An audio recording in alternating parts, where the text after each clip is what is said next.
Hello students, एक बार फिर से आपका मैं स्वागत करता हूं। आज हम आपसे मिल रहे हैं बिहार के प्रीवियस ईयर क्वेश्चंस को लेकर। बीपीएससी में जो पूछे जाते रहे हैं पॉलिटी के प्रश्नों के साथ मैं आपके समक्ष प्रस्तुत हूं। तो पिछले वर्षों में जो पॉलिटी के जो प्रश्न पूछे गए हैं बीपीएससी में, वो प्रश्न का ये तीसरा क्लास है। इससे भी पहले मैं 2 क्लास ले चुका हूँ। तो इसी तरीके से मैं आता रहूँगा। पॉलिटी के जितने भी प्रश्न पिछले 10 वर्षों में पूछे गए हैं, अलग अलग चैप्टर्स वाइज या अलग अलग सेक्शंस वाइज आपको मैं बताने का प्रयास करूँगा। तो आज मैं शुरू करता हूं ये क्वेश्चंस, और पिछले वर्षों के प्रश्नों के साथ साथ व्याख्या भी है। तो आपको ये काफ़ी हेल्पफुल होगा क्वेश्चन की प्रकृति को समझने में, बीपीएससी में किस तरह के क्वेश्चंस पूछे जाते हैं पॉलिटी से, और उसका क्या पैटर्न रहता है और कितना उसमें आपको कोशिश करना है और किस तरीके से अपने अध्ययन को एक दिशा देना है। तो शुरू करते हैं यह टॉपिक। देखिए, सबसे पहले हम लोग आते हैं पहले प्रश्न पर। पहला प्रश्न आप देख पा रहे हैं, भारतीय संविधान का अनुच्छेद 300 किससे संबंधित है। सीधा सीधा क्वेश्चन है, बिहार पीसीएस में आया हुआ क्वेश्चन है बीपीएससी के एग्जामिनेशन में। ये देखिए, इसका जो 300 जो अनुच्छेद है आप जानते होंगे, ए होगा इसका, मुकदमे तथा कार्यवाही से संबंधित है। ये सरकारी ठेके से संबंधित नहीं है, महान्यायवादी से संबंधित नहीं है, व्यापार तथा प्रतिबंध से भी यह संबंधित नहीं है। उपयुक्त में से इसमें से तो होगा ही नहीं।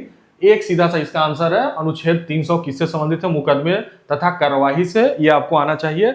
और इस तरीके के फैक्चुअल क्वेश्चन बिहार पीसीएस में बीपीएससी के प्रारंभिक परीक्षा में पूछे जाते हैं।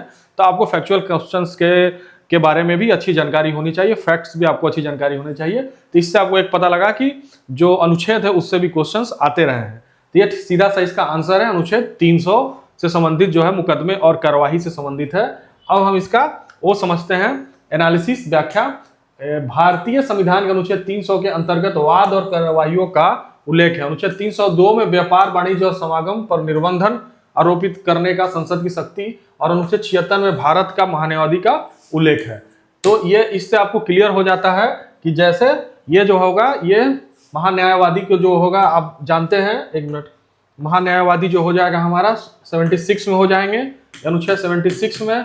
सरकारी ठेके जो हो जाएंगे वो जो है अनुच्छेद 302 में व्यापार और निर्गमन, ये 302 हो जाएगा। ठीक है, तो इस प्रकार जो हो गया, आपको आराम से जो है इसका आंसर आप निकाल पाएंगे कि ये क्या है। ठीक है, इसका आंसर कौन सा होगा। अब हम लोग चलते हैं अगले प्रश्न पर। दूसरा जो प्रश्न है आप देख पा रहे हैं, किस किस अनुच्छेदों के अंतर्गत अध्यक्ष सदन के किसी भी सदस्य को उसकी मातृभाषा में बोलने की इजाजत दे सकता है। ठीक है, उसकी मातृभाषा में देने का जो इजाजत है, ये आपके संविधान में किस अनुच्छेद के अंतर्गत है, आपको इसका आंसर जो है आपको पता होना चाहिए। इसका आंसर जो होगा मेरे ख्याल से 120 अनुच्छेद में है, अनुच्छेद 20(1)(a) में, यानी उत्तर जो होगा इसका सी होगा। आप देख पा रहे हैं, उत्तर सी होगा। इसका आंसर होगा 120(1) के अनुसार राज्यसभा का सभापति या लोकसभा का अध्यक्ष जो है, अथवा उस रूप में कार्य करने वाला व्यक्ति किसी सदस्य को, कभी कभी देखा जाता है कि राज्यसभा के जो अध्यक्ष अनुपलब्ध रहते हैं, तो उनके बदले जो है, जो अध्यक्षता कर रहा होता है सदन की, या फिर लोकसभा के अध्यक्ष अनुपस्थित होते हैं, उनके बदले जो लोकसभा का अध्यक्ष क्या अध्यक्षता करता रहता है सदन की कार्यवाही का, तो उनको भी यह अधिकार होता है कि अनुच्छेद 120(1) के तहत जो है किसी को उसके अपनी मातृभाषा में बोलने के लिए इजाजत दे सके। ठीक है, ये हमारा प्रावधान है। ठीक है, उसी तरह का हम आते हैं मिलान करने। सूची का है कि एक जो है संघ सूची में कितने विषय हैं, राज्य सूची में कितने विषय हैं, समवर्ती सूची में कितने विषय हैं। तो इन विषयों के आधार पे आपको जो है चुनना है। इसका आंसर जो होगा, उसका आंसर होगा आपको बी होगा, यानी आंसर बी होगा। ए का पहला का ए होगा, यानी 97 है। दूसरा का सी होगा, यानी 67 है। असमर्थित क्षेत्र में 47 प्रविष्टियां हैं। ठीक है, तो इसका आंसर जो है बी है। मैं बता दिया आपको। आप लिस्ट से हिसाब से भी आप जानते होंगे, क्योंकि शक्तियों का बंटवारा जो है संविधान में 3 भागों में किया गया है, संघ सूची, राज सूची और समवर्ती सूची। और एक अवशिष्ट सूची भी है, जिसमें ऐसे शक्ति है जिसका वर्णन इन तीनों में नहीं है, वो अवशिष्ट शक्ति केंद्र के पास है। तो ये प्रावधान किया गया है, चूंकि जो हमारा जो यूनियन सिस्टम है, जिसमें जो है संघवाद है, उसमें जो है सहयोगात्मक संघवाद है, राज्यों और केंद्र के मध्य जो है शक्तियों का बंटवारा है। तो इस आधार पर ही शक्तियों का बंटवारा किया गया है, चूंकि इन विषयों को बांटा गया है। तो कितनी संख्या है, ये एक प्रश्न पूछ रहा है, उस आधार पर इसका मिलान करना है। ठीक है, अब आप देख पा रहे हैं कि देखिए, संघीय सूची में इसका व्याख्या देख लिया, 47 प्रविष्टियां है। वर्तमान में गणना अनुसार 98 हो गया है।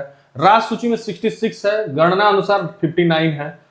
उसी तरह समवर्ती में 47 प्रविष्टियां हैं, वर्तमान में गणना अनुसार 52 है। गणना अनुसार घटता बढ़ता रहता है, क्योंकि बहुत सारी जो शक्तियां संशोधन करके समवर्ती सूची में भी शामिल किया जा चुका है। ठीक है, तो हम लोग आगे बढ़ते हैं। अगला जो है हमारा जो प्रश्न है वो देखिए, चौथा, भूमि सुधार के विषय के अंतर्गत है। भूमि सुधार किसके विषय में आता है? जो लैंड रिफॉर्म है वो किसके उसमें आता है? भूमि सुधार जो है ये जो है राज्य का विषय है। लैंड रिफॉर्म जो है राज्य का विषय है।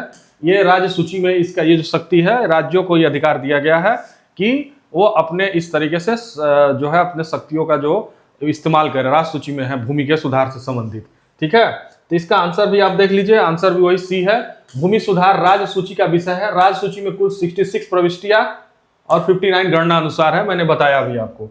ठीक है, उसी प्रकार हमारा पांचवा जो प्रश्न है आप देख पा रहे हैं, भारतीय संविधान किस सूची में शपथ या शपथ पत्र के प्रारूप दिए गए हैं? ठीक है, मतलब कि भारतीय संविधान में जो शपथ लेते हैं जो सदस्य वो किस सूची में है? ठीक है, ये इसका आंसर जो होगा थर्ड लिस्ट में जो है तीसरी सूची यानी बी होगा इसका आंसर।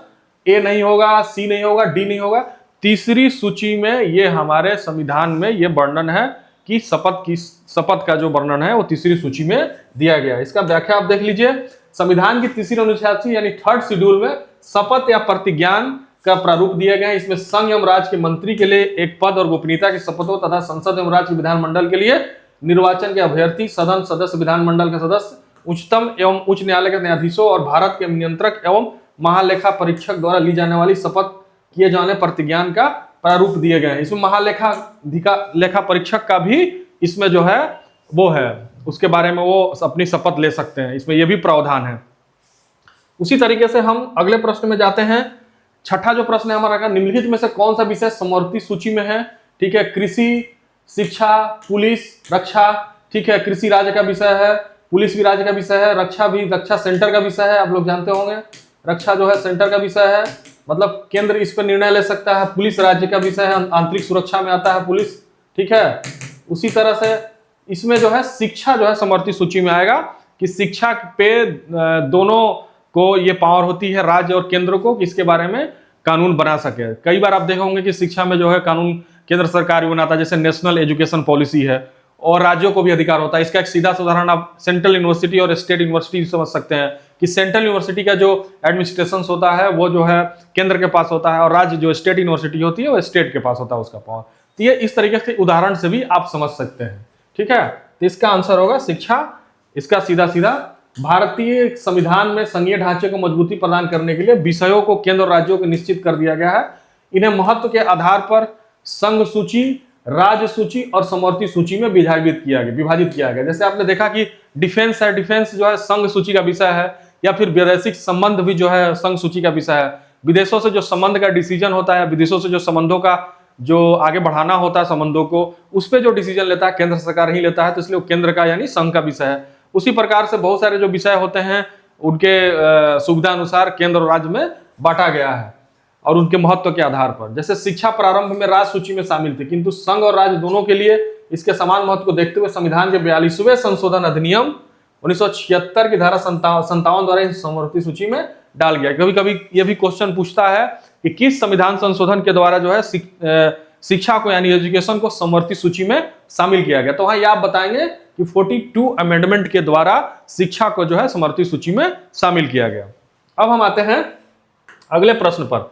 निम्नलिखित में से क्या संविधान की 11वीं अनुसूची में शामिल नहीं है? ठीक है, पुस्तकालय, ईंधन और चारा, ग्रामीण खेल, तकनीकी परीक्षण या उपयुक्त में से कोई नहीं, या उपयुक्त में से एक से अधिक।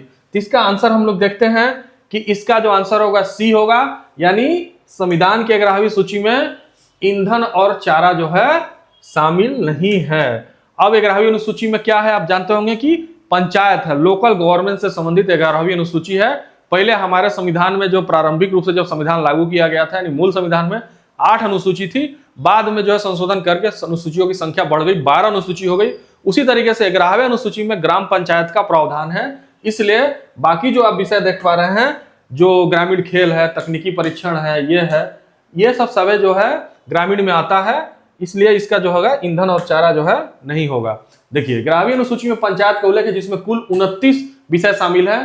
पुस्तकालय, ईंधन, चारा, तकनीकी परीक्षण और व्यावसायिक पेयजल, ग्रामीण आवासन, लघु भोजन, लेकिन ग्रामीण खेल का उल्लेख नहीं है, इसलिए आंसर सी होगा। ठीक है, आगे हम लोग बढ़ते हैं। जानवरों के प्रति क्रूरता की रोकथाम को भारतीय संविधान की किस अनुसूची में रखा गया है?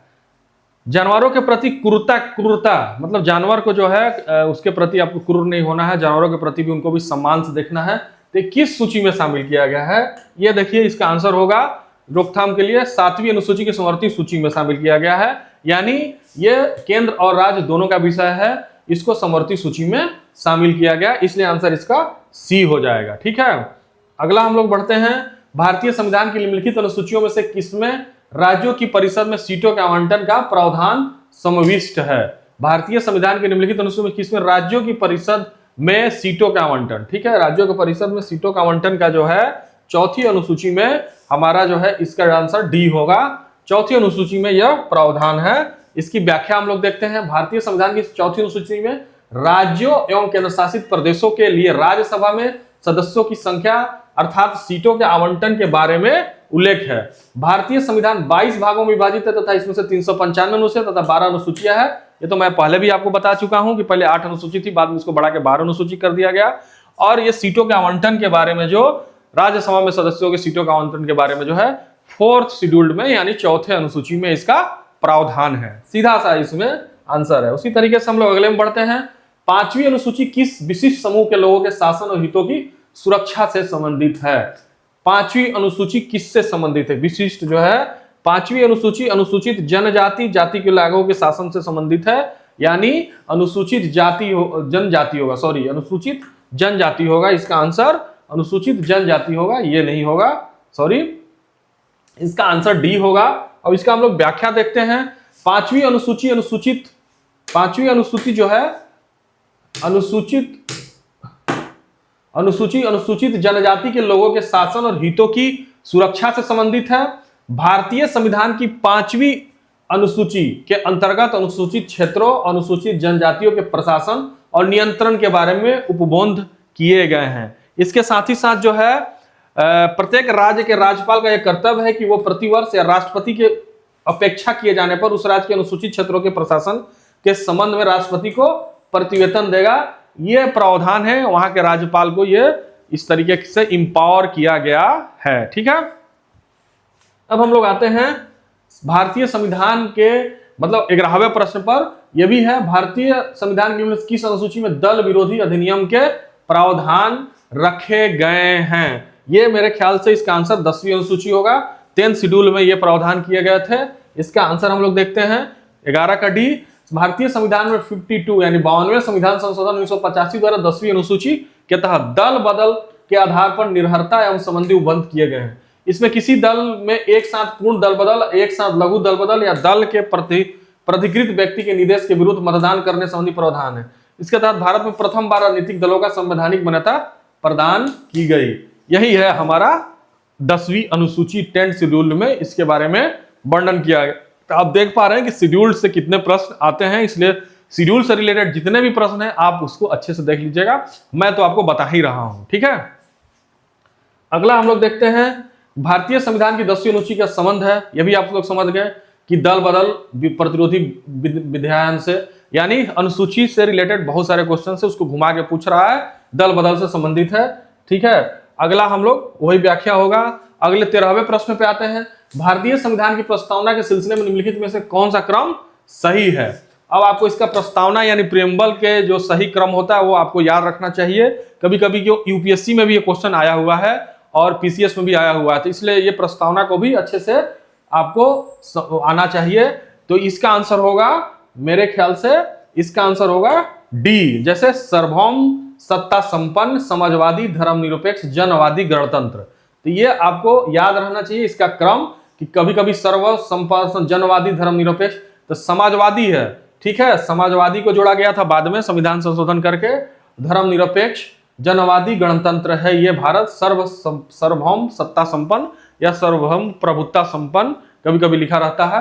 तो ये आपको पूरा क्रम को पकड़ना है। शुरुआत के स्टेंजा को आपको याद रहना चाहिए, वहां से क्वेश्चंस बना देता है। ठीक है, अब देखिए इसका व्याख्या भी हम लोग समझ लेते हैं।